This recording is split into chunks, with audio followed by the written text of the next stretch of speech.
O silêncio em uma sala de monitoramento industrial, às 3 da manhã, é um tipo de pressão que quase ninguém percebe até que seja tarde demais. Não é o barulho de uma explosão ou o caos de um acidente, é a monotonia absoluta que corrói a capacidade de decisão.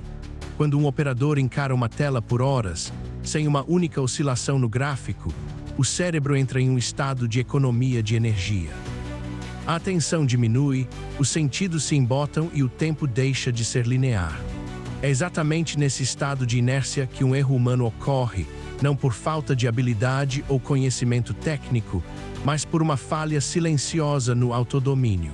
Quando a rotina é previsível, a mente tende a criar atalhos. Ela começa a ignorar sinais periféricos, a confiar demais em padrões passados e a tratar o monitoramento não como uma vigilância ativa, mas como um cenário de fundo. O perigo real não está na complexidade da tarefa, mas no conforto que a repetição gera. Muitos interpretam o controle sob pressão como a capacidade de reagir a uma crise aguda, como um incêndio ou uma falha catastrófica. No entanto, o autodomínio mais difícil é aquele exercido em cenários de tédio absoluto, onde a mente clama por qualquer tipo de estímulo, mesmo que isso signifique perder o foco. Esse fenômeno, frequentemente estudado na psicologia aplicada a ambientes de alta segurança e controle de tráfego, revela que a nossa capacidade de manter a disciplina sob condições constantes é drasticamente limitada pela nossa fisiologia. O cérebro humano não foi desenhado para observar o nada por períodos prolongados. Quando forçado a isso, ele começa a preencher o vazio com ruído. E é nesse ruído mental que as decisões são distorcidas. Considere o que acontece quando um operador de sistemas críticos enfrenta um turno exaustivo. O cansaço físico é o primeiro inimigo, mas ele é apenas o marcador de superfície. Por baixo dele, existe uma degradação do processamento cognitivo que afeta a percepção do risco. O sujeito começa a ver o que espera ver e não o que está realmente lá. Esse é o momento em que a disciplina deixa de ser uma escolha consciente e se torna uma luta contra a própria biologia. O que chamamos de autodomínio, nesse contexto, não é uma virtude moral ou um traço de personalidade inflexível, mas uma técnica de manter a consciência presente em um ambiente que incentiva o desligamento. A pergunta central que surge ao investigar esses momentos não é como evitar o erro, mas como manter a estrutura mental intacta quando o ambiente não oferece nenhuma resistência externa para nos manter alertas. O que faz uma pessoa manter o padrão de excelência quando ninguém está olhando e quando o próprio cérebro está tentando forçar o descanso? A resposta não reside em grandes motivações ou filosofia, mas na gestão mecânica da própria atenção. Existem relatos recorrentes sobre especialistas em sistemas de controle de voo ou energia nuclear que, sob condições idênticas de tédio, desenvolveram métodos quase rituais para forçar o engajamento. Alguns alteram a postura física periodicamente, outros criam pequenos problemas lógicos para resolver durante o turno, mantendo o córtex pré-frontal ativo. Não se trata de entretenimento, mas de uma forma deliberada de gerar pressão artificial para evitar o colapso do foco. A falha no autodomínio acontece justamente quando essa barreira artificial é abandonada. Quando o indivíduo confia na própria memória ou na experiência acumulada em vez de verificar o dado real no momento presente.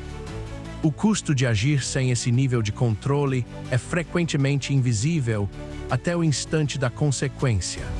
Imagine o efeito de uma decisão tomada com base em uma suposição de 30 minutos atrás, em um ambiente que mudou em segundos. O erro não foi uma escolha ruim, foi a ausência de uma escolha, um piloto automático que assumiu o comando porque a mente original se retirou da cena. A trajetória da disciplina não é uma linha reta, mas uma série de correções constantes, uma vigilância que exige energia, e essa energia é um recurso finito. O ponto de virada mental ocorre quando o indivíduo para de tentar lutar contra o cansaço ou o tédio e passa a gerenciar o sistema de forma técnica. É entender que a fadiga não é um obstáculo para ser superado apenas com força de vontade, mas um dado ambiental que precisa ser compensado. É a transição da confiança na própria capacidade instintiva para a dependência de processos verificáveis. Quem se mantém no controle sob pressão contínua é quem entende que o seu eu mais preguiçoso e desatento é um componente do sistema, e ele deve ser neutralizado através de rotinas que não dependam da vontade do momento. Muitas vezes, confundimos o autodomínio com uma postura estoica, rígida ou imperturbável. Essa é uma percepção perigosa. O verdadeiro controle é fluido. É a capacidade de reconhecer o momento exato em que a atenção está oscilando e, em vez de se culpar ou forçar uma postura heróica, aplicar uma mudança física ou mental imediata para restaurar o estado de prontidão. A pressão não é algo que acontece lá fora, ela é o resultado da nossa resistência em aceitar que o nosso cérebro falha quando submetido a certas condições. A transformação prática acontece quando abandonamos a ideia de que somos exceções. A maioria dos acidentes em ambientes de alta responsabilidade não acontece por má fé ou por ignorância.